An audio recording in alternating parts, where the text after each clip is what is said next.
This presentation is merely a brief overview of the topics covered in the chapter and should not be considered a substitute for reading the chapter. This chapter covers the micro and macro factors that affect personal financial planning, the financial planning process, and financial planning professionals.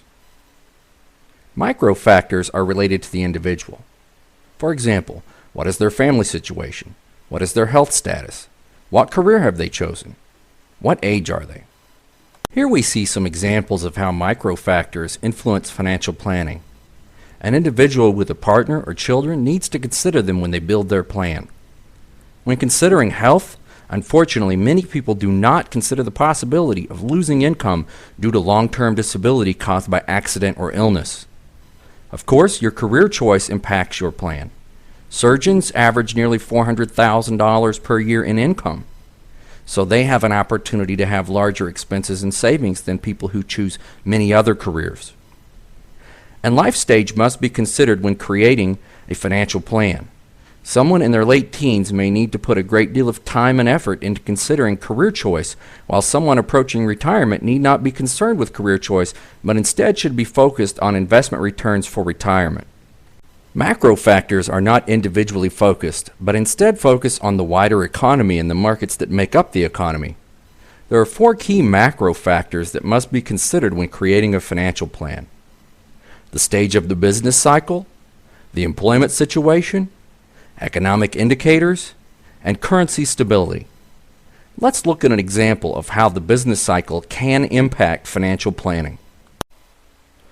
When gross domestic product contracts for 2 consecutive quarters, we experience a recession. During periods of economic contraction like recessions, we typically see unemployment increase. People who have jobs become nervous about losing them, and people who have lost jobs often find it difficult to find new ones. Consumer spending almost always decreases in contractionary periods. These are all macro factors that can affect one's financial planning. Another macro factor that affects financial planning is currency stability. Typically, prices increase slightly over time.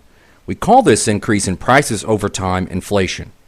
If the money you have to spend is a fixed amount, but prices increase 5% this year, you will not be able to buy as much as you were able to buy last year. This can have a big impact on your financial planning.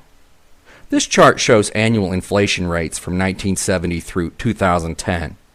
As you can see, for most of that time, inflation has been fairly mild, but it has been over 5% several years. The financial planning process has 5 steps. Step 1, set your financial goals. Step 2, assess your current situation.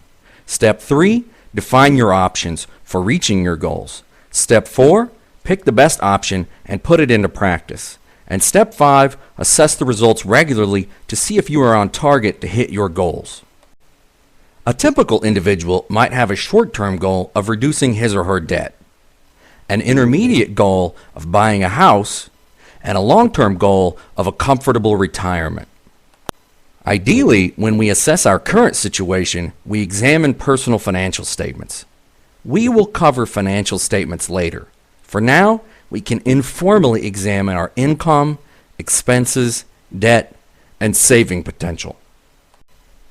When defining and examining your options, it is important to identify the benefits and costs of each option. Getting a second job may help you reduce your debt more quickly, but it will also cut into your free time. Gambling in Vegas might allow us to eliminate our debt in a single day, but it would also have the explicit cost of airfare and a hotel stay, and the possible implicit cost of increasing our debt.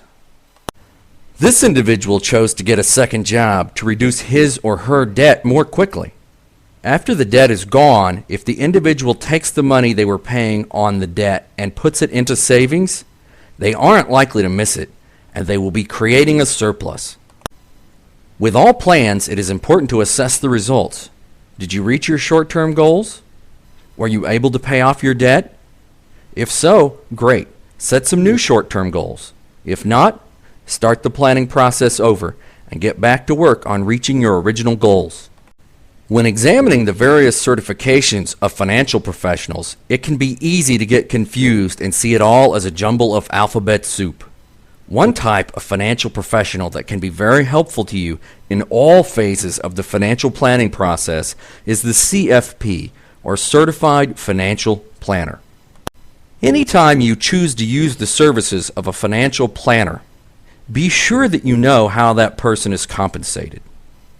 How they are compensated may affect the advice they give you.